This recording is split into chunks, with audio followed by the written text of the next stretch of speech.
আল্লাহ নূহ আলাইহিস সালামের প্রতি ওহী করলেন। তিনি বললেন, যারা ঈমান এনেছে তারা ব্যতীত তোমার কওমের অন্য কেউ ঈমান আনবে না, সুতরাং তারা যা করে তার জন্য তুমি দুঃখিত হইও না। তারা তোমার পাঞ্জাবি ধরে টানে, গীবত শিকায়ত করে, সমালোচনা করে, সারাদিন তোমাকে পিটায়, রাত্রবেলা মরে গেছো মনে করে ফেলে দিয়া চলে যায়, তোমাকে কষ্ট দেয়, নির্যাতন করে, পাগল বলে। তুমি অন্তরের ভিতরে ব্যথা নিও না, কষ্ট নিও না, এদেরকে যাই বুঝাও না কেন এরা মুসলিম হবে না। এই কথাগুলা যখন আল্লাহ জানাইয়া দিলেন, নবীগণ তো মানুষের প্রতি স্নেহশীল, জানতে পারেন হারে ৯৫০ বছর দাওয়াত দিলাম, এত লাখ লাখ মানুষ জাহান্নামে যাবে। তাই নূহ আলাইহিস সালাম আল্লাহ পাকের তরফ থেকে কথা জানতে পারলেন যে এই কাফেরেরা আর ঈমান আনবে না। তখন তাদেরকে উদ্ধারের জন্য তিনি নতুন চিন্তা করতে লাগলেন। চিন্তা করেন, ভালো মানুষ কাকে বলে? যারা সারাদিন পিঠায়, রক্ত জড়ায়, পাগল বলে টানায় চেড়া করে। এখন আল্লাহ আয়াত নাজিল করার পরে একজন ভালো মানুষ চিন্তা করে এরপরেও কেমনে উম্মতকে বাঁচানো যায়। সুবহানাল্লাহ বলেন। এরপরেও চিন্তা করতেছেন কেমনে বাঁচানো যায়। তিনি দেখলেন তারা দুনিয়াতে যতদিন বেঁচে থাকবে ততদিন শুধু তাদের গুনাহই বাড়তে থাকবে না কমবে? তাদের গুনাহ বাড়তে থাকবে। আর দুনিয়ায় বেঁচে থাকলে তাদের গুনাহ যদি বাড়তে থাকে, পরকালে আযাব কমবে না বাড়বে? জীবিত থাকলে এদের বংশ বৃদ্ধি হবে। মুসলমান যে কয়েকজন আছে তাদেরকেও কোনো সময় কাফের বানিয়ে ছাড়বে।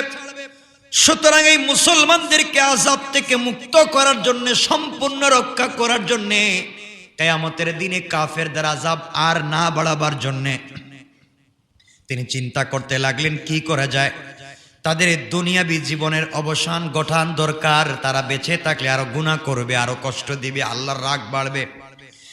তাই তিনি আল্লাহ পাকের কাছে দোয়া করতে লাগলেন। তিনি বললেন, কোরআনে কারীমের ৭১ নম্বর সূরা, সূরা নূহের ২৬ এবং ২৭ নম্বর আয়াতে আল্লাহ বললেন, ওয়াকালা নূহুর রাব্বি লা তাযার আলাল আরদি মিনাল কাফিরিনা দাইয়ারা ইন্নাকা ইন তাযারহুম ইউদিল্লু ইবাদাকা ওয়া লা ইয়ালিদু ইল্লা ফাজিরান কাফফারা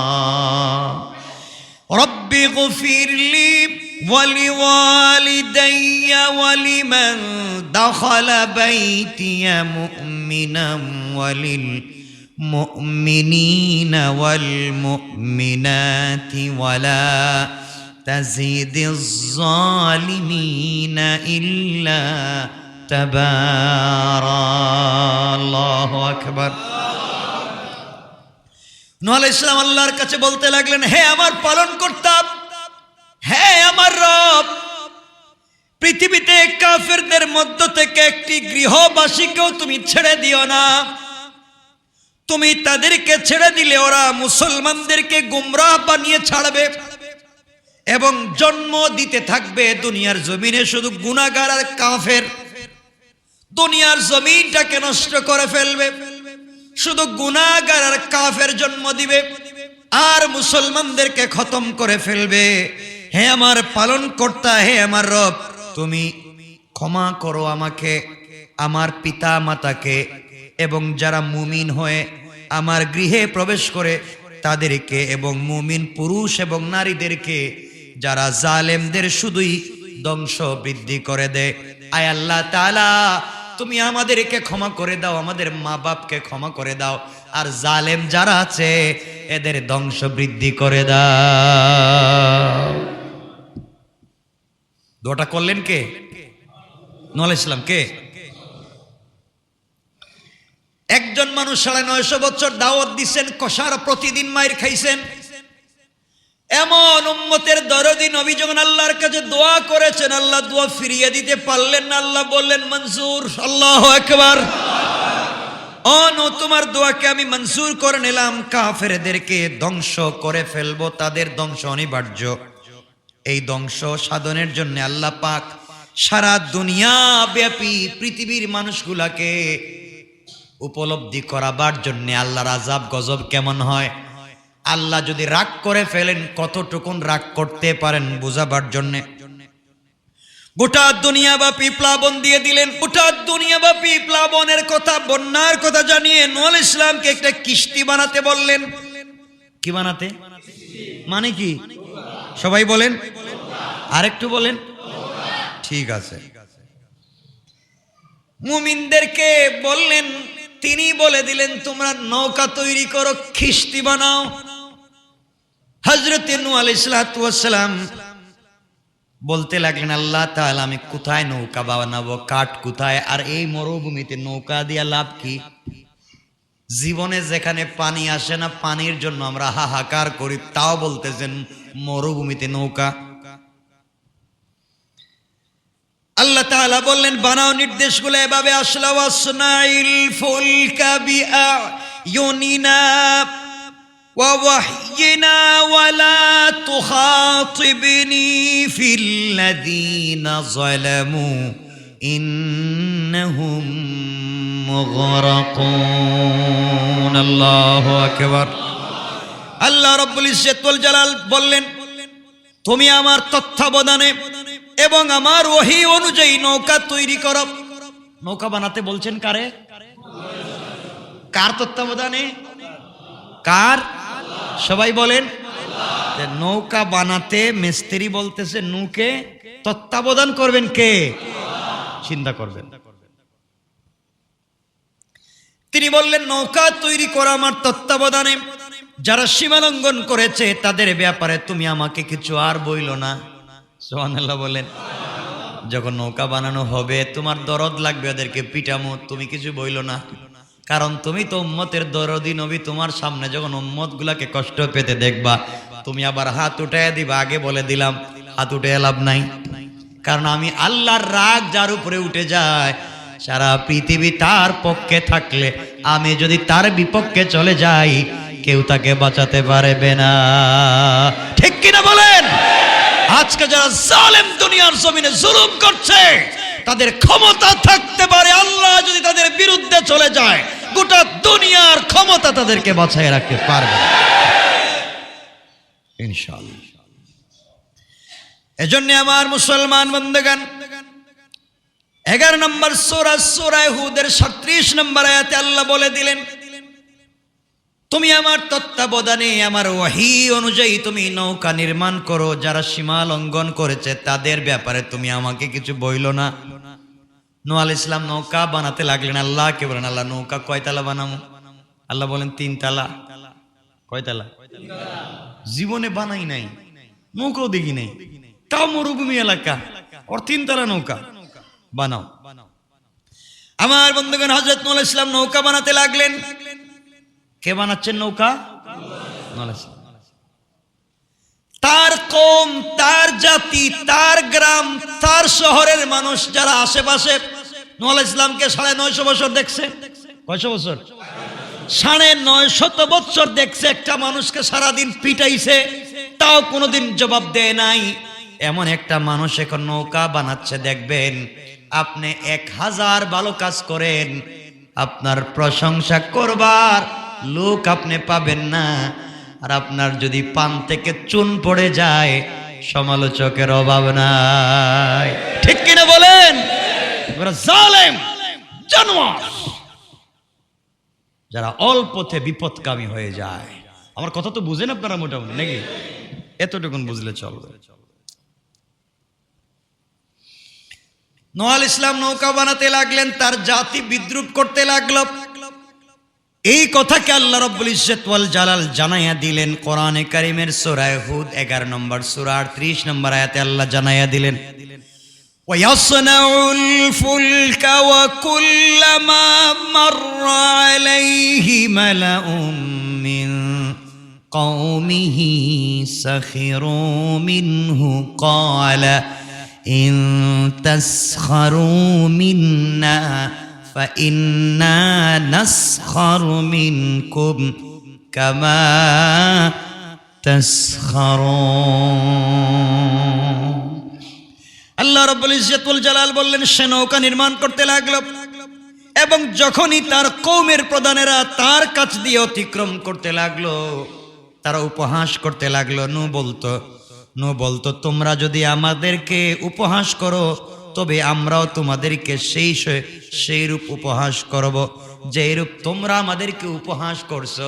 নূহ আলাইহিস সালাম জীবনে একদিন উত্তর দিয়েছেন, তিনি বললেন 950 বছর পিটাইছো, জবাব দেই নাই। তোমাদের দরদি হইয়া কত কথা বলছি, আল্লাহর দরবারে কাকুতি মিনতি করছি, এবার আল্লাহর তত্ত্বাবধানে আমি নৌকা বানাই, তোমরা আমাকে নিয়ে আবার উপহাস করছো। তাহলে শোনো, আজকে তোমরা যেইভাবে আমাদেরকে নিয়ে উপহাস করছো, তোমাদেরকে নিয়েও কিন্তু আমরা সেইভাবে উপহাস করব। কোন সুবহানাল্লাহ। এ কথা আল্লাহ কোরআনে বলছেন না, বলেন নাই? আল্লাহ বলছেন, আমিও। আল্লাহু ইয়াস্তাহজিউ বিহিম ওয়া ইয়ামুদ্দুহুম ফি তুগয়ানিহিম ইয়ামাহুন। আল্লাহ বলছেন, যারা আমার বন্ধু বান্ধবদেরকে নিয়ে ঠাট্টা মস্করা করো, আমি আল্লাহ যদি ঠাট্টা বিদ্রুপ শুরু করে দেই রে, পৃথিবীর কারো ক্ষমতা নাই বিদ্রুপ থেকে তোমাদেরকে বাঁচাবে। কোন ঠিক কিনা? আমার বন্ধুগণ, তিনি বলতে লাগলেন, অদূর ভবিষ্যতে তোদের উপর তুফান আসতেছে, শাস্তি আসবে, তোমাদের উপরে তুফান আসবে, তোমাদের বন্যা আসবে, পানিতে তোমরা ডুবে মরবে। তারা বলছে, পাগলে অত শুদ্ধ করে সুন্দর করে কথা বলে, আমাদের বাপ দাদা 100 সিঁড়ি গেছে, কেউ জানে নাই মরুভূমিতে পানি আসতে, আর তুমি বলছো মরুভূমিতে বন্যা হবে। এই বলে যখন তারা উপহাস করতে লাগলো, তিনি বললেন, যদি হয়ে যায়, যদি বন্যা হয়ে যায়, যদি তুফান হয়ে যায়, আমরাও কিন্তু উপহাস করব। নবীর প্রতি তাদের বিদ্রুপের একটি বিরল ঘটনা আছে, বলবো নাকি? এগুলো বললে বাকি ওয়াজ কোন দিন করবো? এগুলো বললে তো আমি চাচ্ছিলাম যে একদিন, যেহেতু মানে আমি সব ঘটনা আপনাদেরকে শোনায়া দিই, এক অ্যালবামে থাকবে, আপনাদের কাছে মনে থাকবে। কারণ আমি তো এক একটা ঘটনা দিয়ে এক একদিন ওয়াজ করতে পারি, বুঝলেন না? তো আমি চাচ্ছিলাম সবগুলো বলে দিই, সংক্ষেপ করে। তাহলে শুনেন, বলে দেই। এই ঘটনার থেকে আপনার আমার শিক্ষা আছে। মানুষ যদি বিদ্রুপ করেন, যে কাউকে নিয়ে বিদ্রুপ করবেন না, কাউকে আপনি জুলুম করবেন না, আপনি জালেম হবেন না। ঈমান না আনার কারণে কাফেরদেরকে মহাপ্লাবনে ডুবিয়ে মারার জন্য আল্লাহ রাব্বুল ইজ্জতুল জালালের পয়গম্বর ভবিষ্যৎবাণী করলেন। সবাই অবিশ্বাস করতে লাগলো যে মরুভূমিতে নৌকা চালানো যায়, বুঝতে পারলাম না। এই কথা বলে নূহ আলাইহিস সালামের কাফের উম্মতেরা বলতে লাগলো, নূহ একটা পাগল আর তার আল্লাহ হইছে আরেক পাগল। নাউজুবিল্লাহ বলেন। নৌকা চলে নদীতে, এ দেখি নৌকা বানায় কোথায়? মরুভূমিতে। তার নূহ আলাইহিস সালামকে গালি দিতে লাগলো। আল্লাহর নির্দেশে নৌকা নির্মাণ সমাপ্ত করে বন্যার অপেক্ষায় থাকলেন হযরতে নূহ আলাইহিস সালাম। নৌকার প্রতি কাফেরদের ঘৃণা এবং কৌতুক দিন দিন বাড়তে লাগলো। কথা কি বুঝাইতে পারছি? নৌকার প্রতি যখন মানুষের ঘৃণা এবং কৌতুক দিন দিন বাড়তে লাগলো, অসভ্যই কাফেরেরা এক পর্যায়ে পৌঁছে গেল যে নৌকা নিয়ে তারা তামাশা শুরু করে দিল। তামাশা চলে, তারা যখন নৌকায় যেত, নৌকার আশেপাশে যেত, তখন নৌকায় গিয়ে তারা দল বেঁধে টয়লেট করত। আসতে বললেন নাউজুবিল্লাহ। এই তামাশা তাদের একটা উৎসবে পরিণত হলো। তারা বিভিন্ন এলাকায় মানুষ পাঠাইয়া খবর দিত, গুড়া পাঠাইয়া খবর দিত, আসো নূহের নৌকায় টয়লেট করো। বলেন নাউজুবিল্লাহ। দলে দলে লোক এসে অশ্লীল আনন্দ উপভোগ করে চলে যায়। মুসলমানগণ সংখ্যায় মাত্র কতজন? ধরেন 80 জন। 80 জন হলে কয় জোড়া হয়? মাত্র 40 জোড়া। মাত্র 80 জন মানুষ। কাফেরদের অভাব নাই। এই বেয়াদবি সহ্য করাও যায় না, প্রতিরোধও করা যায় না। কয়েকদিন যেতে না যেতেই দেখা গেল কাফের সমাজের ভিতরে কুষ্ঠরোগ দেখা দিল। কি রোগ দেখা দিল? কুষ্ঠরোগ দেখা দিল। দেহের ভিতরে ঘা হওয়া শুরু হলো। ঘাড় সরে না, যতই চিকিৎসা করা হয় তত ঘা তো কমে না, বরং বেড়ে যায়। ঘা দিয়েছেন কে? কোন ওষুধেই কাজ হয় না, কষ্ট সহ্য করা যায় না, পুরা দেশে হাহাকার। শুধুমাত্র কুষ্ঠরোগ হয় নাই 40 জন মানুষের, আর আসতে কম না 80 জন, 40 জন পুরুষ 40 জন নারী হইতে পারে, 80 জোড়া, 40 জোড়া, আর একজন নুরুল ইসলাম। পুরা দেশের ভিতরে হাহাকার, পুরা দুনিয়ায় হাহাকার। সবার মধ্যে শুধু কুষ্ঠরোগ দেখা দিয়েছে। একদিন একটি লোক নৌকায় গেল, কেউ বলছেন একজন বৃদ্ধা মহিলা অথবা বৃদ্ধ পুরুষ, যে কেউ হোক। এই বৃদ্ধ মানুষ হাঁটতে পারে না, বিছানায় পড়ে আছে, কুষ্ঠরোগে পচে গিয়েছে। তাও তারে 2, 4, 5 জন দইরা নিয়ে যাচ্ছে ওখানে টয়লেট করাবার জন্য। চিন্তা করতেছেন আপনারা? বুঝতেছেন কত বড় জালেম? তাও কিছু লোক ধরে নিয়ে যাচ্ছে ওখানে টয়লেট করবার জন্য। ওখানে যাওয়ার পরে দেখে 3 তলা নৌকা কানায় কানায় ভর্তি। মানে বুঝতেছেন কি কাজ করছে? ওই বেচারা বৃদ্ধা মানুষ আবার শরীর অসুস্থ, তাকে যখন বসিয়ে দেওয়া হয়েছে টয়লেট করবার জন্য, পা ফসকে একবারে হেড অফিসে গেছে। হেড অফিস পা ফসকে যখন নৌকার ভিতরে ঢুকে গেল, পুরা টয়লেটের ভিতরে হাবুডুবু খেতে লাগলো। কোন রকমে টাইনা টুইনারে উপরে উঠাইল।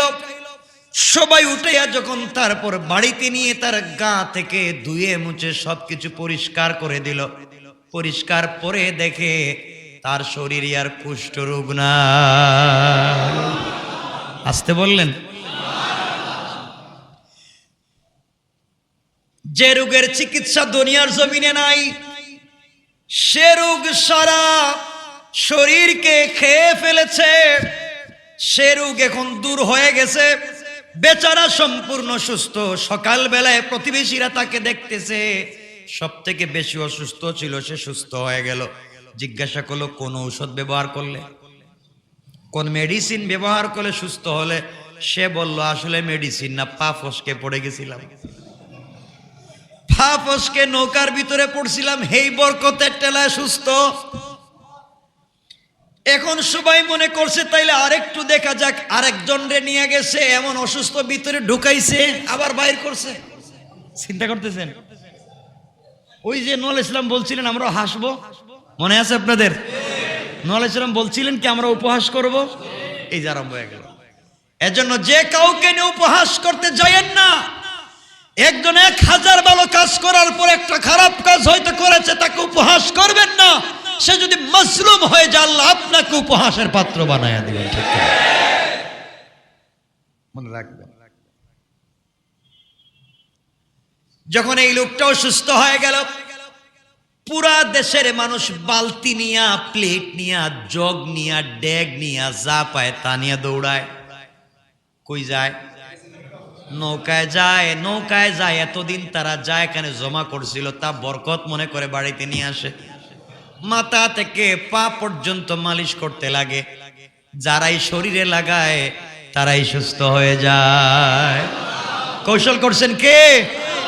এজন্য আমার আল্লাহ কোরআনে কারিমে বলছেন, আমি যদি কৌশল করি শয়তানি ঠিক করি। আল্লাহ বললেন ওয়া মাকারু ওয়া মাকারাল্লাহ ওয়াল্লাহু খায়রুল মাকিরিন।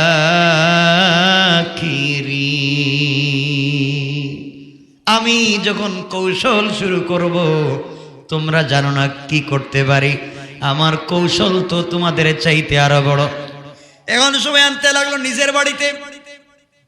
নুরুল ইসলাম আল্লাহকে বলছিলেন, আল্লাহ এই যে কাজ করলো, 3 তলা যে ভরলো, এটা পরিষ্কার করব কেমনি? আল্লাহ বলেন ব্যবস্থা আমি করব, যেহেতু এইটা নৌকা বানাতে দায়িত্ব দিয়েছি তোমাকে। আর আল্লাহ কি করতেছেন? তত্ত্বাবধায়ক আমি যেহেতু নৌকার তত্ত্বাবধায়ক, আমি, তারা যাই করুক না কেন পরিষ্কারের ব্যবস্থা করবো আমি। আমরা যদি আল্লাহর গোলাম হয়ে যাই, যত মানুষ আমাদেরকে গালি দেখ না কেন, আমাদের আল্লাহ কিন্তু ছেড়ে দিবেন না।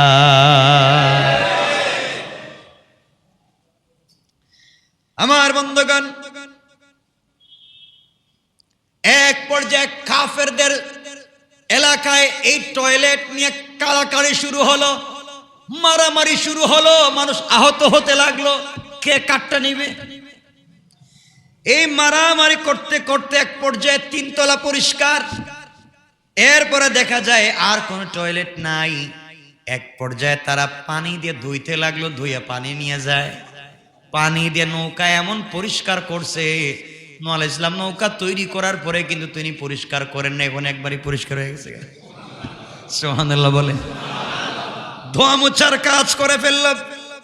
তারা দেখে নৌকা ধুইয়া পানি নিলেও রোগ আরোগ্য হয়ে যায়। সুবহানাল্লাহ বলেন। আপনার চোখে কোনো আলেম খারাপ হতে পারে, কোনো ভাই খারাপ হতে পারে, অথবা তার কোনো পার্সোনাল কোনো আমল আছে, যে আমলের কাছে আপনার পুরা জিন্দেগির আমলের কোনো কাজ হবে না, ঠিক না বলেন? এজন্য পার্সোনাল কিছু আমল, গোপন কিছু আমল নিজের কাছে রাখবেন, নিজের কাছে রাখবেন ইনশাআল্লাহ। এটা ছিল একটা উপহাস। এটা কি ছিল? উপহাস। তোমরা যা করছো তোমরা তাই করতেছো। আরেকটা উপহাস ছিল তাদেরকে ডুবাইয়া মারা, তাদেরকে ডুবাইয়া মারা। এজন্য মুসা ইসলাম, হযরত নূহ আলাইহিস সালাম যে বলছিলেন আমরা উপহাস করব তোমাদেরকে নিয়ে, তা আল্লাহ শুরু করে দিলেন। এটা হলো দুনিয়ার শাস্তি। কিসের? আখিরাতে। এক পর্যায়ে কিস্তি যখন আরোহী বহন করার উপযুক্ত হয়ে গেল, আল্লাহ রাব্বুল ইজ্জত ওয়াল জালাল সূরা হুদ 11 নম্বর সূরা 40 নম্বর আয়াতে বললেন, কুল নাহমিল ফিহা মিন কুল্লি যাওজাইনি ইসনাইনি ওয়া আহলাকা ইল্লা মান সাবাকা আলাইহিল কওলু ওয়া মান আমানা ওয়া মা আমানা মাআহু ইল্লা কালিল। আল্লাহ বলেন নহরেতে উঠিয়ে নাও প্রত্যেক শ্রেণীর যুগলদের ঝুটিকে দুটি করে, সবগুলা প্রাণীকে দুটা দুটা করে উঠাইয়া নাও। আর যাদের বিরুদ্ধে আযাবের পূর্ব সিদ্ধান্ত হয়েছে তারা ব্যতীত তোমার উম্মত গুলাকে উঠিয়ে নাও, তোমার পরিবার পরিজনকে এবং যারা ঈমান এনেছে তাদেরকে উঠাইয়া নাও।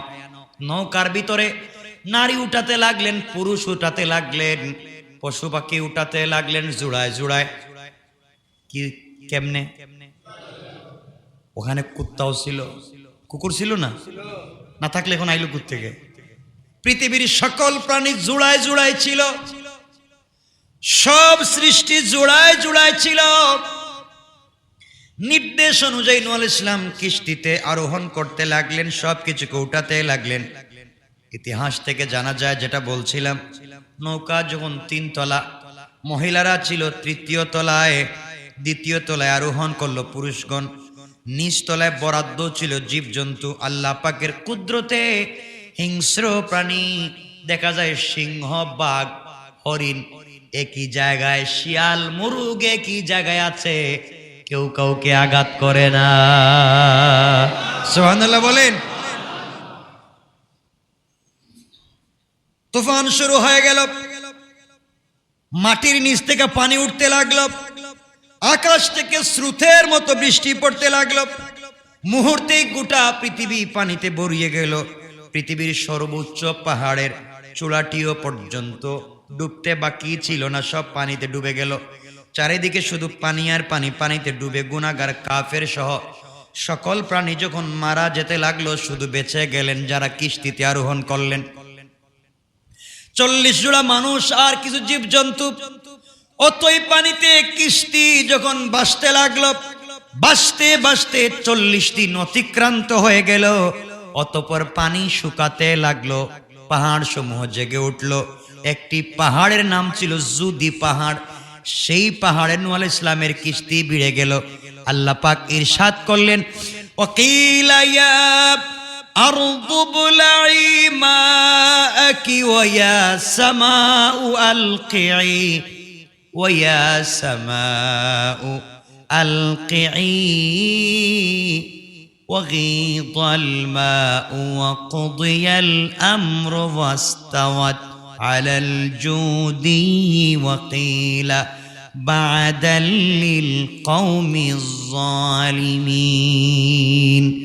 আল্লাহ জানায়া দিলেন, হ্যাঁ পৃথিবী, তুমি তোমার পানিগুলাকে গ্রাস করে নিয়ে যাও, হে আকাশ তুমি ক্ষান্ত হয়ে যাও। এরপর বন্যা প্রশমিত হলো, কাজ সমাধা হলো। নৌকা যদি পর্বতে পাহাড়ের কাছে আরোহণ হলো, যদি পাহাড়ের কাছাকাছি ভিড়ল, গোটা পৃথিবী ধ্বংস হয়ে গেল। যেদিন যদি পর্বতের কাছে নূহ আলাইহিস সালামের নৌকা ভিড়েছিল, তাদেরকে যেদিন আল্লাহ বাঁচাইয়া দিলেন প্লাবন থেকে, ওই দিন ছিল 10 মুহররম আশুরা।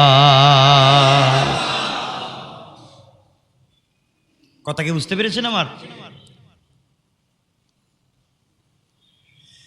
আল্লাহ রাব্বুল ইজ্জত ওয়াল জালাল এই কথা এত সুন্দর করে বুঝিয়ে বললেন, ওয়াকিলা ইয়া আরদু বুলঈ মাকি ওয়া ইয়া সামাউ আকলিঈ ওয়াগীদাল মাউ ওয়াকুদিয়াল আমরু ওয়াস্তাওয়াত আলাল জুদি ওয়াকিলা বু'দাল লিল কওমি জালিমিন। আল্লাহ বললেন সকল ধ্বংস হয়ে গিয়েছে, নৌকা যারা আছে তারাই বেঁচে গেল। আমার বন্ধুগণ, এইভাবে আল্লাহ রাব্বুল ইজ্জত ওয়াল জালাল কিছু মানুষকে ধ্বংস করে দিলেন, কিছু মানুষকে বাঁচাইয়া দিলেন। যেই দিন নূহ আলাইহিস সালামকে বাঁচাইয়া দিলেন, সেই দিন কি বার, কয় তারিখ? কথা বলেন, ঘটনা বলছি কয়টা? কথা বলেন। এখন তো 10:30 হয়ে গেছে, এখন ঘটনা বলবো, নাম বলে বলে চলে যাই। ওয়াজ শেষ, কারণ 10:30।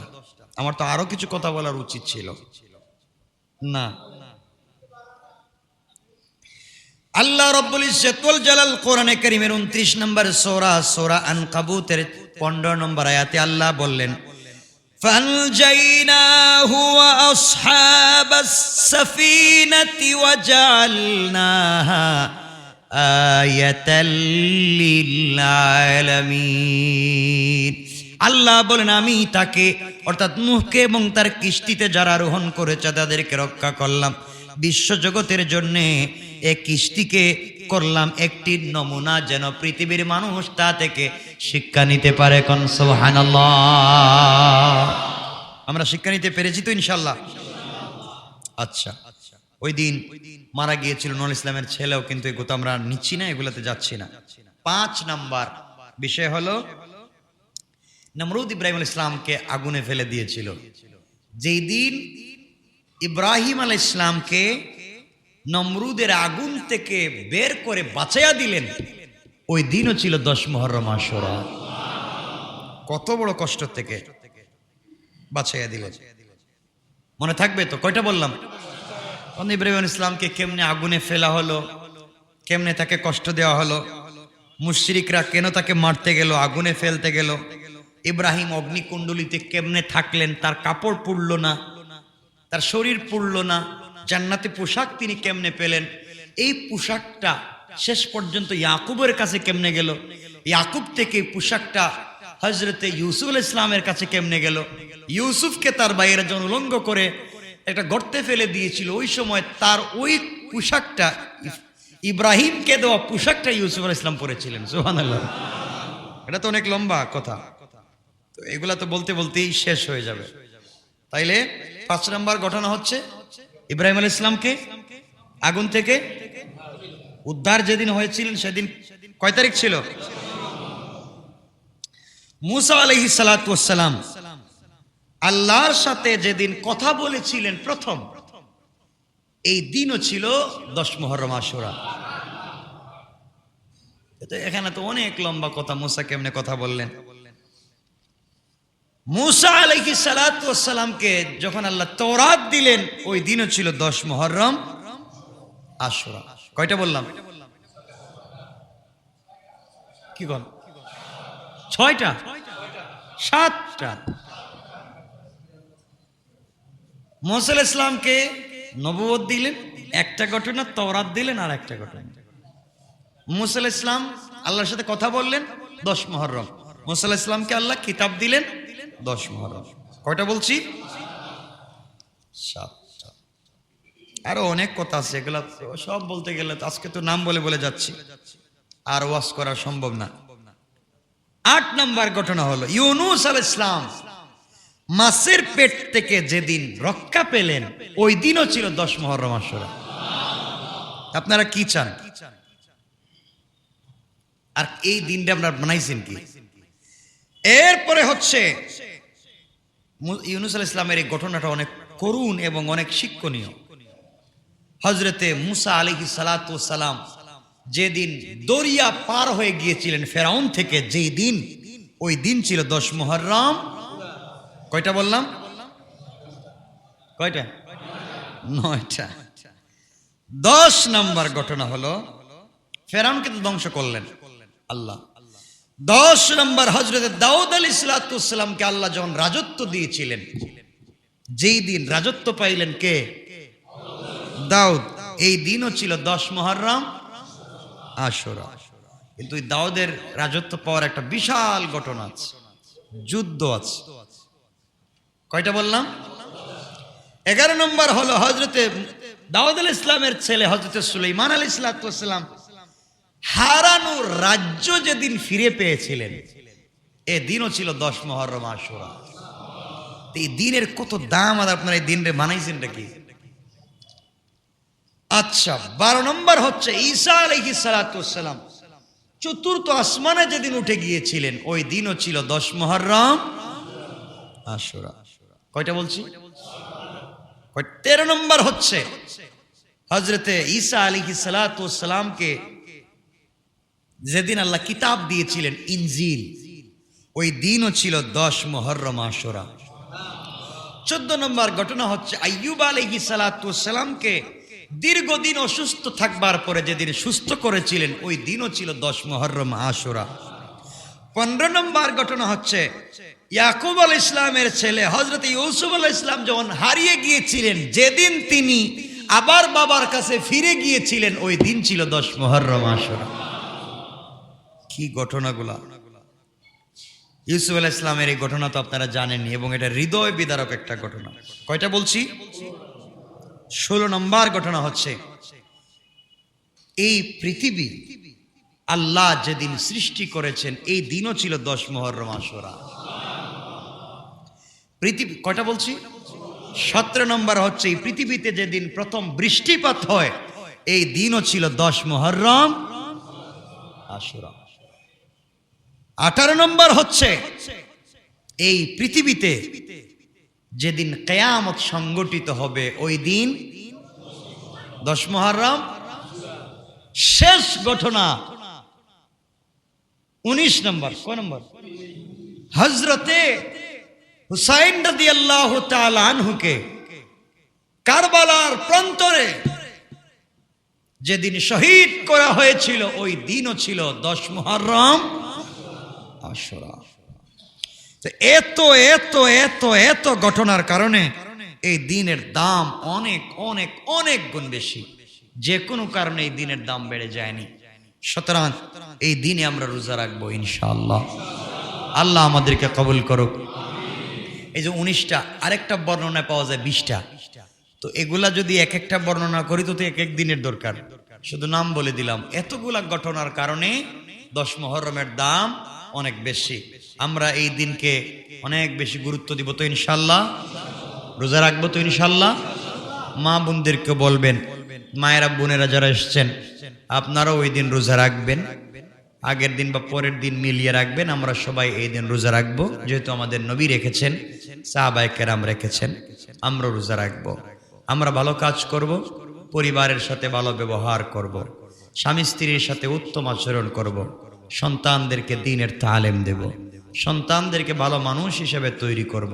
আমরা ঘরের ভিতরে মায়েরা বোনেরা যারা আছেন 5 ওয়াক্ত নামাজের পাবন্দি করবেন, ছোট আওয়াজে কথা বলবেন, সবার সাথে উত্তম আচরণ করবেন, স্বামীর সাথে দেখা করার সময় উত্তম পোশাক পরিধান করবেন, স্বামীর সাথে হাসি মুখে কথা বলবেন, গরম মাথায় তাকে কিছু বলতে যাবেন না। মনে থাকবে সবার? আমরা আপনারাও কিন্তু কিছু বলবেন না, ঘরে গিয়ে শুধু পিটাপিটি মারামারি এগুলো বাদ দিয়ে দেন। আল্লাহ আমাদের সবাইকে হেফাজত করুক। আমার কথা কি মনে থাকবে আপনাদের? ইনশাআল্লাহ। আর কথাকে লম্বা করতে চাই না, 10:30 উপরে হয়ে গেছে। কোনো প্রশ্ন আছে থাকলে বলুন, নচেত আমি কথা রেখে দিতে চাই। বলুন। জি বলুন।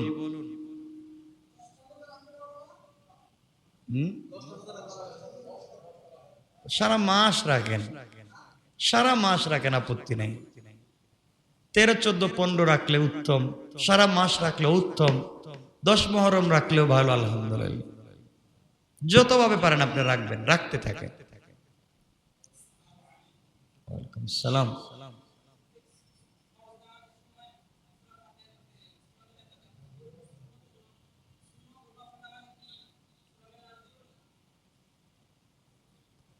ফরজ নামাজের 4 রাকাতের নামাজের 2 রাকাতে সূরা ফাতিহার সঙ্গে একটা সূরা মিলাতে হয়, এতটুকু।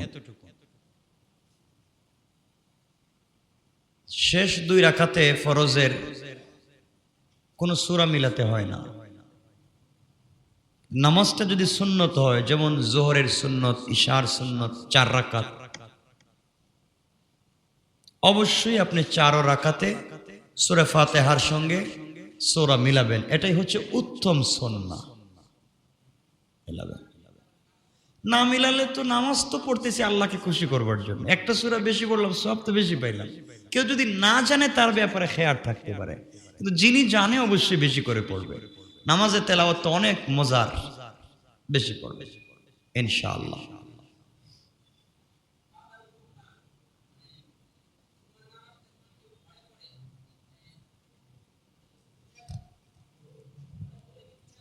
জুমার নামাজ ঘরে হয় না, জুমার পরের যে সুন্নত, হ্যাঁ 4 রাকাত, 4 রাকাতই পড়তে হবে। জুমার পরের সুন্নত 4 রাকাতই পড়তে হবে। এখন পৃথিবীর যেখানে পড়েন, গুরুস্থানে পড়েন আর আরশে আজিমে পড়েন, 4 রাকাতই পড়তে হবে ইনশাআল্লাহ। হ্যাঁ হ্যাঁ অবশ্যই 4 রাকাত। আর কারো কিছু বলার আছে? হ্যাঁ,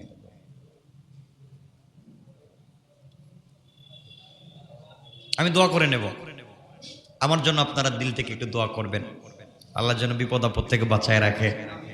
কারণ দুনিয়া চলতে গেলে শুধু বিপদ, ঝামেলা, জঞ্জাল, মানুষ বিপদে ফেলতে চায়, কষ্ট দিতে চায়। দোয়া করবেন তো ইনশাআল্লাহ? আপনাদের দোয়ায় আমাকে ভুলে যাবেন না, আমিও আপনাদেরকে ইনশাআল্লাহ ভুলে যাব না ইনশাআল্লাহ। আর যেহেতু সময় কমে গেছে, মা বোনদের জন্য আলাদা করে আর কিছু বলতেছি না, শুধু এতটুকুনি বলতেছি, বাচ্চাদেরকে ভালো মানুষ বানান, মরে গেলে এরা আপনার জন্য দোয়া করবে। মেয়েদেরকে, ছেলেদেরকে ভদ্রতা শিখান, পরিবারের ভিতরে বাচ্চাদেরকে দিন শিখান, তাকে কোরআন শিক্ষা দেন। আপনি ফ্যামিলির সবাইকে রান্না করে খাওয়াচ্ছেন, ঘর বাড়ি সব সুন্দর করে গুছিয়ে রেখেছেন, এটা না আপনার যতটুকুন দায়িত্ব, তার চাইতে বেশি দায়িত্ব হচ্ছে আপনার সন্তানকে মানুষ বানিয়ে যাওয়া। এজন্যে ফ্যামিলির জিনিসপত্র গুছানোতে যত সময় দিবেন, আমি আশা করব গুরুত্বপূর্ণ সময়টুকুন বাচ্চাদের পিছনে ব্যয় করবেন, বাচ্চাদেরকে মানুষ হতে সহযোগিতা করবেন। তারা ছোট, তাদেরকে বড় হতে সহযোগিতা করব ইনশাআল্লাহ।